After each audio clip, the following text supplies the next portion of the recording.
lek tak urut-urut. Iya, piye Pak? Cak Wawan iki termasuk kekerabatan dari Prabu Erlangga, Cak Brawijaya dan Mahapati Gojomodo. Oleh karena itu, saya sangat mendukung Cak Wawan sebagai ketua RT loh. Kerajaan Nusantara kok tadi ketua RT Cak sampean iki. Cak. Iki menjelang pilkada lho. Iya. Mencermati situasi dan kondisinya. Pilkada Desember mendatang ini banyak diwarnai dengan politik kekerabatan. Nah, misalnya di Banyuwangi. Calon wakil yang selama ini mendampingi bupati incumbent Answaranas. Iya, ternyata harus tersingkir karena 2 kali ini mencalonkan diri ya. Tersingkir kalah dengan istrinya calon bupati, istrinya bupatinya yang malah naik. Meskipun si istri sendiri tidak banyak kurang begitu antusias. Bukan terlalu banyak di dapur. Tidak banyak ikut serta dalam kegiatan pemerintahan karena yang aktif di kegiatan pemerintahan tentunya wakil bupatinya. Tapi kenyataan rekomnya jatuh ke istrinya. Gitu. Ini kan jadi pertanyaan besar. Tapi sebelumnya kan juga pernah ada Batu ya. Batu juga seperti itu. Kemudian di Kabupaten Batu. Nah, ini kan sinyal kotatif Batu ya. Apakah kemudian ini menjadi sesuatu yang baik bagi sebuah sistem pemerintahan? Apakah ini sesuatu yang baik bagi proses demokrasi di daerah itu? Nah, kita bersama dengan Cak Surohim Abdussalam. Ya, beliau pengamat politik dari Surabaya Survey Center dan juga seorang akademisi dari Universitas Trunojoyo. Iya ini kekerabatan Trunojoyo nih berarti. Kekerabatan dengan Untung Suropati. Untung Surabaya Trunojoyo. Iya. Sugeng Enjang, assalamualaikum. Assalamualaikum. Waalaikumsalam warahmatullahi wabarakatuh. Saya itu macam-macam loh ini. Ini apa ya? Sebagai pemegang dinasti Trunojoyo. Ya. Kalau di lembaga pendidikan ada enggak, Cak? Kekerabatan seperti itu, Cak, misalnya, Cak? Karena itu dianggap sebagai sesuatu yang biasa, sepertinya ada di semua lembaga di Indonesia. Jadi ternyata walaupun kadarnya itu ya ada yang sedang, ada yang rendah, ada yang parah. Iya betul. Kita ini sedang mencegah yang parah-parah. Kalau yang sedang sama yang ini itu ya kita ini kan lah. Padahal di era 98 kan sempat didengungkan yang namanya nepotisme itu berusaha dihapuskan. Undang-undangnya juga ada masih. Tapi kenyataan sekarang malah tumbuh berkembang jamur di musim hujan. Iya, musim pandemi ya. Nah, kalau dari kacamata Cak Surohim sendiri melihat kondisi yang ada di Jawa Timur sendiri menjelang pilkada ini seperti apa ya? Karena cukup banyak ternyata kerabat-kerabat anaknya bupati, istrinya bupati, anaknya pejabat di pusat yang kemudian maju sebagai calon pemimpin daerah meskipun secara kapasitas mungkin mereka belum teruji. Cak Surohim. Pertama itu kita anggap sebagai fakta politik ya. Bahwa kontestasi itu akhirnya menyisakan beberapa hal yang mungkin saja selama paradok dengan apa yang selama ini kita perjuangkan. Kita mintanya itu politik itu juga menerapkan merit system gitu ya.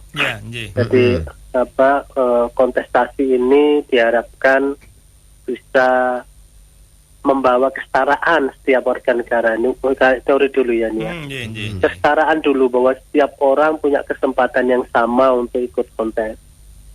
Bahwa kemudian dalam perjalanannya ada pintu-pintu, pintu perorangan, pintu partai politik. Akhirnya kemudian itu mereduksi kesempatan semua orang itu terseleksi ke beberapa hal. Nah, di sana mulai kemudian kepentingan ekonomi politik mulai campur tangan. Mereka yang punya sumber daya ekonomi dan politik lebih besar bisa menyingkirkan kesempatan yang lainnya. Nah, dalam konteks perebutan akses dan kuasa politik ini, modal terutama ya, modal ekonomi itu masih menjadi topangan utama, pertimbangan utama. Bahkan kita tidak jarang kan melihat partai politik bertanya ke kandidat, kok duit piro, duitmu piro, kan begitu ya. Nah, akhirnya kemudian hal-hal seperti inilah yang menurut saya memang melestarikan potensi politik dinasti dan oligarki itu. Karena orang ketika ditanya duitmu piro, maka kemudian akan langsung terseleksi. Langsung yang tidak punya modal itu langsung ini jumpalitan begitu istilahnya, dan langsung ikhlas memberikan. Nah, sementara kuasa ekonomi itu tidak dimungkiri dimiliki oleh mereka-mereka yang sudah pernah berkuasa gitu. Nah, mereka ingin mentradisikan itu sebagai sebuah warisan gitu. Jadi problemnya memang politik kita masih high cost, masih berbiaya tinggi, sehingga politik kekerabatan itu kemudian tidak bisa dihindari. Orang kompeten akan kalah dengan orang berdompet tebal, kan begitu ya? Betul. Jadi kalau kita menginginkan reformasi di bidang politik, semestinya memang bagaimana membuka akses semua pihak supaya kemudian tidak terlalu bergantung kepada kepentingan ekonomi politik itu. Kendati ini ideal, kita tetap harus bisa mengingatkan, kita harus bisa mendorong agar kemudian politik ini tidak berbiaya tinggi. Karena faktanya kalau berbiaya tinggi maka tumbuh subur di sana namanya politik kekerabatan itu. Bagaimanapun juga bupati yang berkuasa kalau sudah 2 kali berarti kan 10 tahun, pasti dia tahu asam manisnya kekuasaan itu, dan kemudian dia ingin mewariskan itu kepada keluarganya. Jadi kemudian siapapun yang berada dalam posisi incumbent mesti tidak ingin mewariskan itu pada orang lain, pasti yang diutamakan tetap keluarganya. Apakah itu anaknya, apakah itu istrinya, apakah itu familinya, akan seperti itu karena kepentingan untuk menjaga kekuasaan tadi itu. Karena kekuasaan itu manis memang. Jadi nantinya dan menggiurkan. NKRI itu bukan negara kesatuan Republik Indonesia, tetapi negara kerabat Republik Indonesia. Saya sebenarnya tidak anti politik kekerabatan. Sepanjang pertimbangan kompetensi itu didahulukan. Betul sekali. Kadang-kadang yang paling nyesek itu kalau kemudian kompetensi itu tidak ada, kapasitas itu tidak ada. Lalu kemudian hanya sekedar bahwa dia ini anak dan keluarga family incumbent. Nah, kalau sudah seperti itu, maka betul-betul rugi publik ini. Pemilunya mahal, biayanya besar, tapi yang dihasilkan tuh abal-abal. Nah, betul. Gitu. Ya ada sih ya, ada politik kekerabatan, tapi calonnya kompeten. Nah itu menurut saya masih mending lah. Masih mending, bisa. Iya, masih mending. Jadi kita sekarang punya tugas untuk mendorong bagaimana politik kekerabatan itu sepadan dengan kompetensi yang dimiliki. Bagaimana anak-anak bupati, istri bupati, famili bupati, atau para penguasa itu memiliki kapasitas yang sudah teruji atau minimal sudah diketahui oleh publik. Sehingga kemudian tidak ada istilah bahwa ini ada nama saja, sementara yang mengendalikan di belakang layar itu tetap bapaknya, tetap suaminya. Nanti kalau ada konsultasi hal-hal penting, begitu sebenarnya yang membuat keputusan di belakang layar itu kan banyak terjadi seperti itu. Yang parah itu kalau kepala daerahnya bapaknya, kemudian ketua DPRD-nya anaknya. Banyak. Seperti yang terjadi di Madura. Itu kan tidak ada, kemudian tidak bisa jalan ya check and balances. Itu hanya formalisme kekuasaan saja yang sebenarnya substansinya tidak jalan. Memang menurut saya memahami politik kekerabatan itu agak rumit juga di Indonesia, karena menurut saya pertama tadi biaya politik masih tinggi. Kedua, memang akses ke politik itu memang relatif terbatas. Tidak semua, kemudian banyak sebenarnya orang kompeten di berbagai daerah di Indonesia ini, tapi karena akses ke sana itu persyaratannya juga relatif berat, akhirnya kemudian menghasilkan hal-hal seperti itu. Iya. Jadi memang butuh reformasi atau regulasi yang lebih progresif soal ini. So perlawanan yang kuat dari masyarakat untuk ini, dan menurut saya memang cukup butuh waktu. Saya melihat tapi jalan tengah menurut saya untuk saat ini ya oke lah. Memang tidak, fakta itu harus kita terima, tetapi kompetensi itu mohon dipertimbangkan oleh para pemilik politik kekerabatan itu, mengajukan orang yang pantas lah, mengajukan orang yang kompeten gitu, sehingga kemudian publik ini tidak tidak dibujui lah istilahnya. Saya agak terkejut abal-abal saja. Di wilayah Kediri kalau nggak salah ya Cak ya.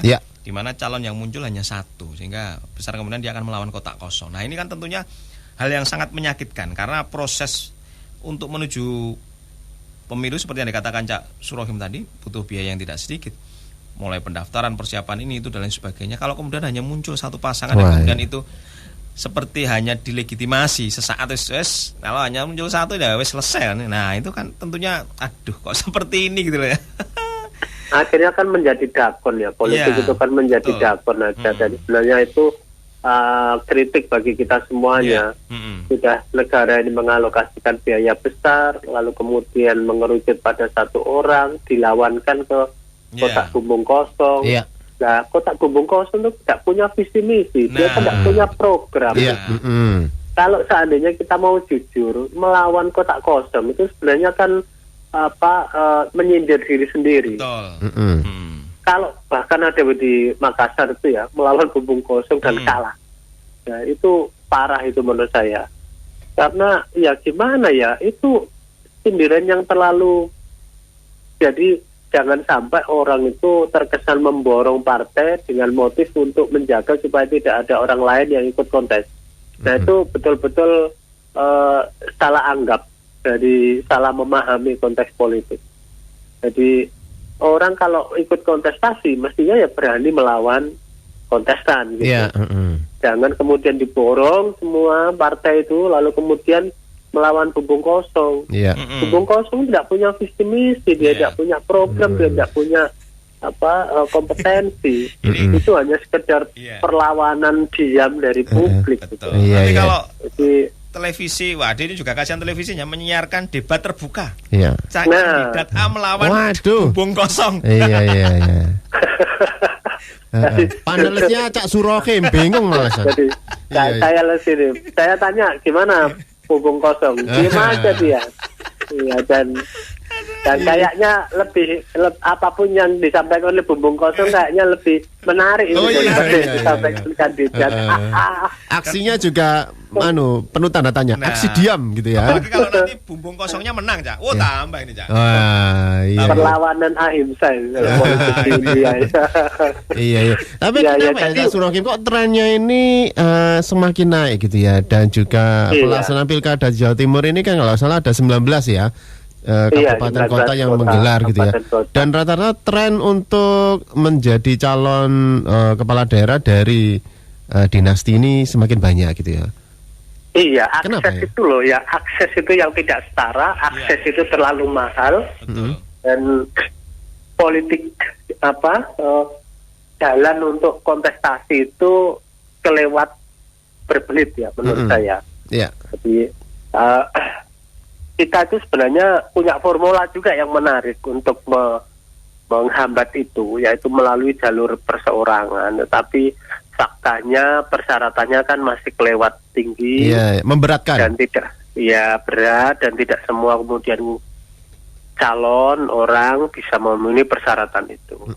Jalan pungkasnya kuat-kuatan untuk mengakses ke DPP partai politik. Nah, orang kalau sudah urusannya mengakses ke sentral kekuasaan DPP, maka tentu relasi kuasanya yang didahulukan. Tidak mungkin kalau saya ujuk-ujuk, Mas Wawan coba di rekom Bu Mega gitu. Sama Pak Anung ya, sama apalah itu Pak Rokim kan mesti kemudian memilih Pak Anung kan begitu. Nah, Pak Anung menyodorkan putranya, nah saya menyodorkan siapa gitu. Nah itu gambaran saja betapa politik kita memang memang masih kuat ya hal-hal begitu.